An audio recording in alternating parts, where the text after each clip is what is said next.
Bonjour à toutes et à tous, bienvenue dans ce nouvel épisode de La Lettre Pro, le podcast Intelligence Artificielle. Je suis Brulatour, le rédacteur en chef de La Lettre Pro, et aujourd'hui nous allons passer en revue les actualités marquantes du jour dans l'univers de la radio et du podcast.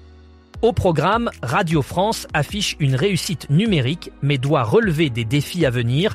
RMC revendique un succès multicanal en 2024 et bien d'autres nouvelles intéressantes à découvrir. Commençons par Radio France. Selon un récent rapport de la Cour des comptes, Radio France se distingue par des résultats solides, notamment grâce à une audience en progression et une transformation numérique réussie. Le groupe public a su renforcer ses ressources et investir dans des technologies modernes pour capter l'intérêt de son audience. Cependant, tout n'est pas rose, car Radio France doit encore faire face à des défis sociaux et organisationnels importants. Des ajustements sont nécessaires pour garantir la pérennité de cette transformation et répondre efficacement aux attentes de son public. RMC a affirmé sa position de deuxième radio privée généraliste de France en 2024 avec une part d'audience de 5,6%, tout en dominant le marché des podcasts. La station a élargi sa présence à la télévision via RMC Story, atteignant 3 millions d'auditeurs quotidiens, soit une augmentation de 100 000 par rapport à la vague précédente, avec une durée d'écoute moyenne de 2 heures et 2 minutes par jour. RMC est le leader des radios privées en podcast avec 29 millions de téléchargements mensuels. L'Afterfoot reste le premier podcast de France pour la deuxième année consécutive avec 15,2 millions de téléchargements par mois. Les Grandes Gueules a connu une année record avec 3,4 millions de téléchargements mensuels, en hausse de 29%. RMC Story a consolidé sa place sur la TNT avec des émissions populaires telles que Charles Matin, Apolline Matin, Les Grandes Gueules et Estelle Midi, rassemblant 2,2 millions de téléspectateurs. Le Super Moscato Show sera également diffusé sur RMC Story à partir du 13 janvier 2025. La RTBF, la radio-télévision belge de la communauté française, a réussi à dépasser les quotas en faveur des talents belges en 2023. Grâce à des programmations musicales spécifiques sur ses radios et web radios, la RTBF a su non seulement offrir des contenus de qualité, mais aussi respecter ses obligations légales en matière de quotas. Les différentes chaînes du groupe diffusent largement des œuvres francophones et européennes, ce qui reflète un engagement fort envers la création locale. Cela met en lumière leur dévouement à promouvoir les artistes belges et à soutenir la scène musicale locale, tout en atteignant un équilibre entre innovation et réglementation. Ce succès montre l'importance de la diversité culturelle et le rôle crucial que joue la RTBF dans la promotion des talents belges, tout en répondant aux attentes de son public. France Culture a enregistré une augmentation spectaculaire de 50% de son audience chez les moins de 35 ans, selon la vague EAR nationale de novembre à décembre 2024. La station a franchi le seuil des 2 millions d'auditeurs, atteignant précisément 2 041 000 auditeurs, ce qui représente une hausse notable de 138 000 auditeurs supplémentaires en un an. Cette croissance témoigne de l'attrait croissant de France Culture auprès des jeunes générations, qui semblent trouver dans ces programmes une source d'information et de réflexion adaptée à leurs attentes. Ce succès souligne l'efficacité des stratégies mises en place par la station pour attirer et fidéliser un public plus jeune, renforçant ainsi sa position dans le paysage radiophonique français. Worldcast Systems, leader mondial dans les solutions de diffusion, vient de dévoiler la version 3.4.3 de son logiciel Audemat DAB Probe. Cette mise à jour inclut des améliorations significatives pour la surveillance du signal DAB, offrant une expérience utilisateur enrichie et une analyse du signal plus précise. L'Audemat DAB Probe est conçu pour les réseaux SFN et MFN, assurant une surveillance continue 24/7 de la qualité de service.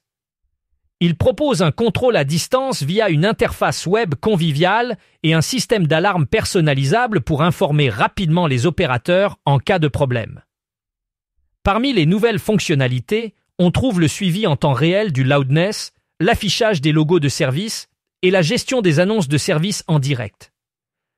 La compatibilité avec SNMP v3 et la gestion des certificats web renforcent la sécurité. Cette version est disponible gratuitement pour les détenteurs d'un contrat de service actif, consolidant la position de Worldcast Systems sur le marché DAB. Caroline Jammet a été nommée présidente de Cogeco Média, prenant ses fonctions le 3 février 2025. Caroline Jammet apporte une vaste expérience dans le secteur des médias et du divertissement, ayant précédemment travaillé à Radio-Canada. Là-bas, elle a réussi à augmenter la part de marché du secteur radio et audio francophone et à diriger avec succès sa stratégie numérique. Sa nomination est un choix stratégique pour Cogeco Média, qui vise à renforcer sa position sur le marché des médias francophones. Caroline Jammet est reconnue pour son leadership et sa capacité à innover dans un paysage médiatique en constante évolution. Son expertise dans le développement de stratégies numériques sera un atout précieux pour Cogeco Média, alors qu'elle s'efforce de s'adapter aux nouvelles tendances de consommation des médias. Cette nomination marque une étape importante dans l'évolution de Cogeco Média vers une intégration plus poussée des technologies numériques. Rim Houdart a rejoint le syndicat interprofessionnel des radios et télévisions indépendantes, le CIRTI, en tant que juriste social. Elle succède à Margot Lezouef, qui a occupé ce poste pendant 6 ans et dont le syndicat a salué l'engagement. Dans son nouveau rôle, Rim Houdart sera responsable de conseiller les radios adhérentes du CIRTI sur toutes les questions liées aux relations de travail, qu'elles soient individuelles ou collectives. Cette nomination marque une nouvelle étape pour le CIRTI, qui continue d'évoluer pour mieux répondre aux besoins de ses membres. Rim Houdart apportera son expertise juridique pour aider les radios indépendantes à naviguer dans les complexités du droit du travail, renforçant ainsi le soutien du CIRTI à ses adhérents dans un paysage médiatique en constante évolution. La montée des formats religieux bouscule le paysage radiophonique américain. Selon les données récentes d'Inside Radio et Precision Track, le format country reste en tête des formats radiophoniques les plus représentés aux États-Unis, avec 2168 stations en décembre 2024. Cependant, le format religion arrive en 2e position et l'écart entre les deux se réduit de plus en plus, ce qui confirme les évolutions notables observées cette année. Cette croissance du format religieux montre un intérêt croissant pour les contenus spirituels et religieux parmi les auditeurs américains, ce qui pourrait transformer le paysage radiophonique traditionnel. Les stations religieuses semblent capter une audience plus large et diversifiée, attirant ainsi de nouveaux annonceurs et créant des opportunités inédites dans le secteur radiophonique. Cette tendance pourrait influencer les programmations futures et pousser les stations à adapter leur contenu pour répondre aux attentes changeantes de leur public.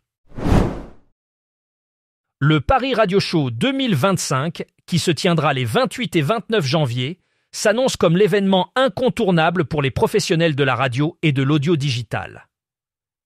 Cette édition mettra en avant le thème Audio Intelligence et proposera un programme riche en conférences, tables rondes et ateliers pratiques.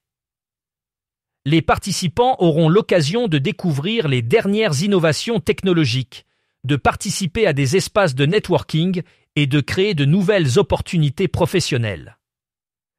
Parmi les personnalités confirmées, on retrouve Roche Olivier Mestre de l'Arcom, Gaël Sanquer du groupe Énergie, Marie-Christine Saragosse de France Média Monde, ainsi qu'Edward Brower d'OpenAI.